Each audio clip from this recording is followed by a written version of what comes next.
É verdade que Pitágoras era um pouco, enfim, estranho, será a palavra mais adequada. Estudou no Egito e no Médio Oriente e, ao regressar à Grécia, fundou uma escola de matemática vegetariana. Dedicou-se aí à exploração das maravilhas e mistérios contidos nos números. Pitágoras foi o primeiro a ter a ideia dos números pares e ímpares e atribuiu-lhes um sexo. O 1 era macho, o 2 era fêmea e assim por diante. Também gostava de números inteiros, coleções de uns. Apercebeu-se de que certos números inteiros tinham uma forma agradável. O 3 forma um triângulo, o 4 um quadrado, 1 mais 2 mais 3 e mais 4 fazem 10, por sua vez formam um triângulo mágico. Pitágoras também estava convencido que o 1 acabaria um dia por explicar uma das questões filosóficas fundamentais da época. Há muito que os filósofos gregos tentavam descobrir aquilo de que tudo é feito. Um deles afirmou que tudo é feito de fogo, outro que era de ar, outro de água. Pitágoras afirmou que tudo era feito de números, incluindo a música. Para descobrir o que Pitágoras queria dizer com isso, vim até ao centro de jardinagem da Waterbury, em Oxfordshire. Muito obrigado. Tudo o que preciso agora é de um matemático. Eu sou um matemático. Que sorte! Mas se quiserem saber mais sobre Pitágoras, a música e a matemática, vamos precisar de alguns vasos de tamanhos diferentes.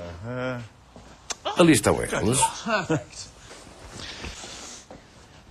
Pitágoras queria compreender por que razão certas combinações de notas soavam tão belas e harmoniosas. Portanto, se tocarmos este vaso, obtemos uma nota. Lá. Mas se combinarmos com a nota deste vaso,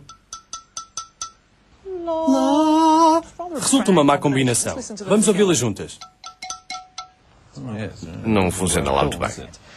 Mas se eu tocar este vaso aqui, Lá, produz uma combinação bonita. Vamos ouvi-la juntas. Mas porquê que é uma combinação tão bonita? E a resposta é matemática. A relação entre os pesos destes vasos é uma relação perfeita de 1 para 2. E é essa combinação de números inteiros que transforma isto num som bonito, ao contrário do primeiro vaso. Isto é um exemplo de 1 para 1.264, que não é uma relação agradável de números inteiros, e é isso que gera um som feio. Portanto, Pitágoras afirmava que as harmonias são combinações de números inteiros. Os números são coleções de 1. Pitágoras apercebeu-se de que estes números inteiros são de facto a razão por que as coisas soam tão belamente, e isso entusiasmou-o de tal maneira que afirmava que a matemática era a base de tudo, podia explicar a harmonia musical e o cosmos.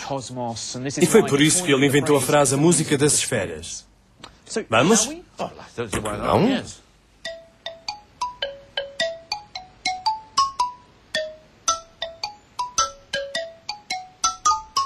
Se a beleza da música se baseia em números inteiros, pensava Pitágoras, então o mesmo acontece a tudo mais.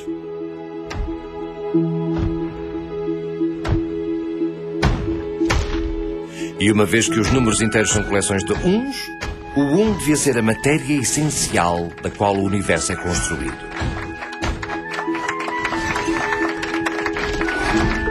O 1 nunca fora tão admirado. Mas todo o sistema de teorias de Pitágoras acabaria por estar condenado.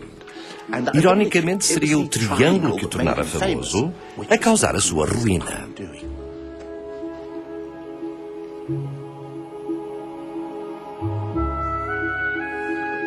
Se o 1 estivesse no centro de tudo, também deveria estar no centro de todos os triângulos, mesmo no triângulo retângulo com 2 lados iguais.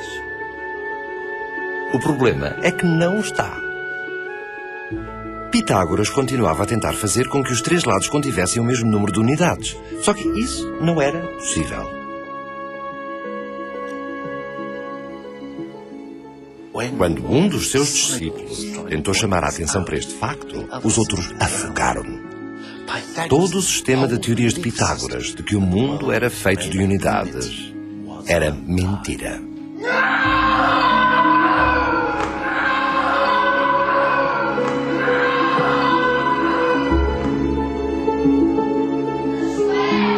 O quadrado da hipotenusa é igual à soma dos quadrados dos catetos. Pobre Pitágoras, derrotado pela sua fórmula geométrica favorita. Mas o 1 estava prestes a embarcar numa nova carreira. Só que antes disso, teria de se tornar um pouco menos real.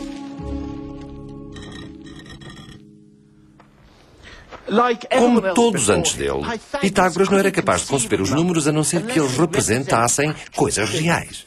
O 1 não era 1, a não ser que representasse uma cadeira, ou um passo, ou um apresentador de televisão. Mas os matemáticos que sucederam a Pitágoras libertaram-se desses constrangimentos. Por exemplo, Arquimedes, hoje famoso como o primeiro exibicionista do mundo. A verdade é que ele foi o maior matemático da antiguidade.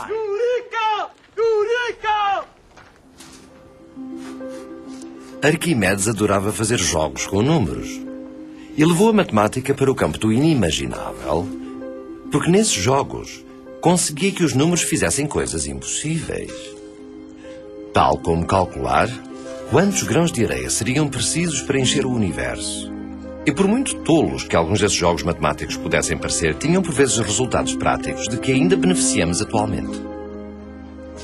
Por exemplo, ele estava obcecado com o que aconteceria se pegássemos numa esfera e a transformássemos num cilindro. Qual seria a diferença da área coberta? Pessoalmente, isso não me tira ao sono. Mas para Arquimedes, o momento de maior orgulho da sua vida foi quando finalmente conseguiu descobrir a fórmula. E embora fosse uma brincadeira matemática, acabou por se revelar extremamente útil. Porque foi graças a Arquimedes que os cartógrafos conseguiram mais tarde pegar no globo e transformá-lo num mapa plano. O 1 deixara de ser a essência do universo, mas estava prestes a ser a base de uma idade de ouro da matemática teórica.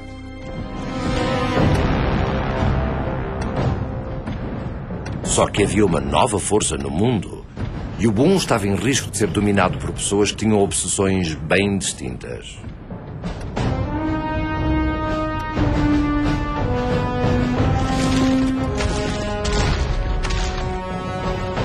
Arquimedes vivia em Siracusa, e quando os romanos a invadiram em 212 a.C., encontrava-se no meio de um cálculo particularmente espinhoso.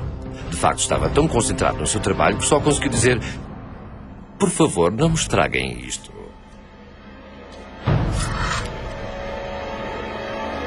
Se calhar não foi a frase mais sensata.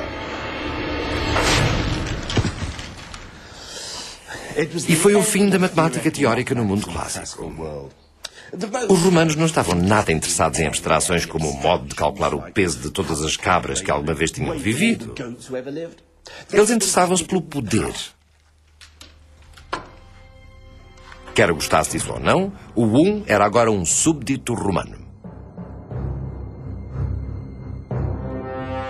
Teve de abandonar o mundo estonteante da matemática abstrata e ocupar-se com assuntos mais práticos.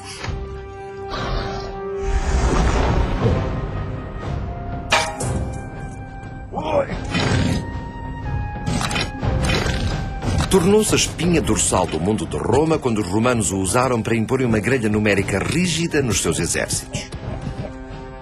Havia 10 homens numa secção. E as 10 secções, ou seja, 100 homens, chamavam-se uma centúria.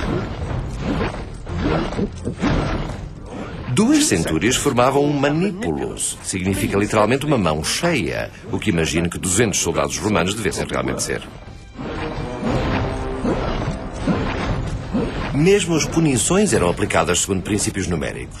Se uma legião sofresse uma derrota humilhante, toda ela era dizimada, do termo latino para 10, décimo. Independentemente da culpa individual, um soldado em cada 10 era morto.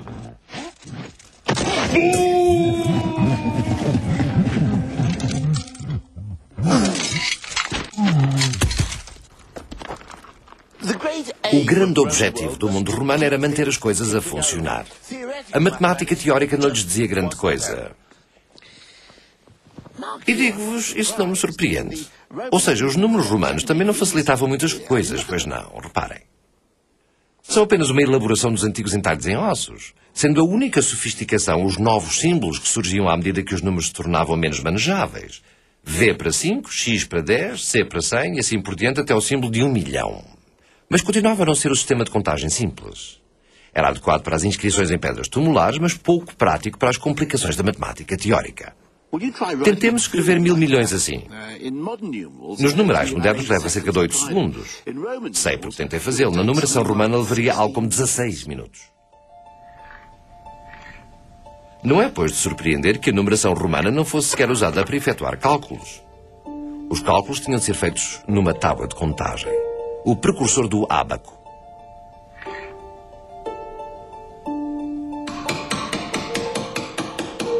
Os números eram empregados apenas para registar os resultados. Talvez não seja coincidência o facto de, ao contrário dos gregos, não celebrarmos hoje nenhum matemático romano.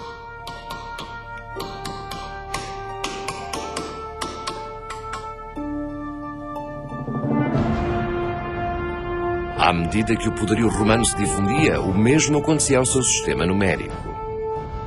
Ao longo dos 500 anos seguintes, toda a Europa, da Espanha à Turquia, ficou sob o controle dos romanos.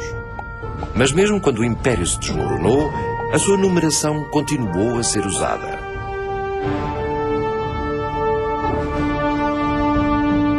Mas embora o sistema romano pudesse parecer indestrutível, na verdade não o era. A sua nêmesis chegou do leste, mais precisamente da Índia, no ano 500 da nossa era, ou por volta disso.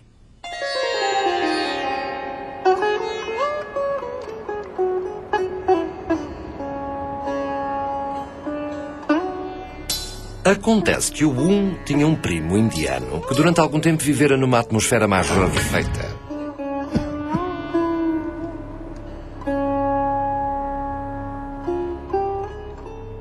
Os indianos pareciam preocupar-se menos com a organização militar do que com a renúncia ao mundo e a descoberta da iluminação.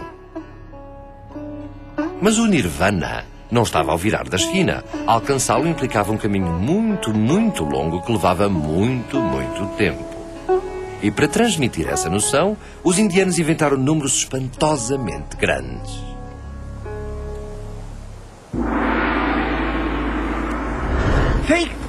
Por exemplo, um raju. Um raju é a distância percorrida por uma divindade em 6 meses se viajar a 1 milhão de quilómetros por cada piscadela de olhos. E que tal um palha? Um palha é o tempo que eu levaria a construir um cubo de lã de carneiro com 10 km de altura, se adicionasse um fio por século. Um que fiz há pouco.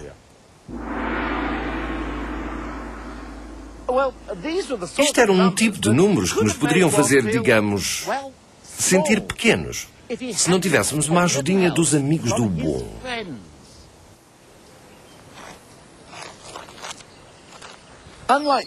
Ao contrário dos romanos, os indianos conceberam um sistema que era apropriado para os números grandes. Desenvolveram um símbolo diferente para cada número de 1 a 9. 1, 2, 3... Ou, se os desenharmos depressa, temos números árabes. É lá, não são árabes, são indianos. Usamos-los desde pelo menos o ano 500 a.C. Ele tem razão, sabiam? Os números que usamos atualmente chamam-se árabes, mas na verdade nasceram aqui na Índia, por volta do ano 500 a.C. Mas há cerca de 1500 anos, ou um pouco mais se estiverem a ver uma repetição deste programa, alguém teve uma ideia estupenda, inacreditável, extraordinária, a maior revolução nos números desde que os sumérios tinham inventado a matemática. Uma criação que iria transformar o mundo. Inventaram um número totalmente novo. E ele está aqui. Dentro deste minúsculo tempo, com 1100 anos, em Gwalior, no norte da Índia, encontra-se este novo número.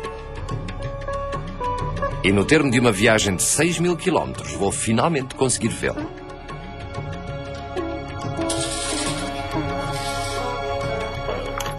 Nick, está fechado à chave.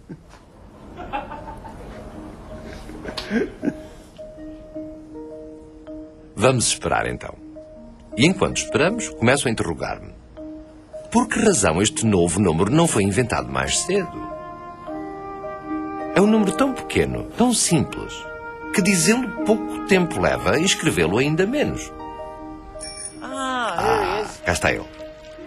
Mas assim que foi inventado, mudou de tal maneira a vida do 1 que iria acabar por transformar o mundo inteiro.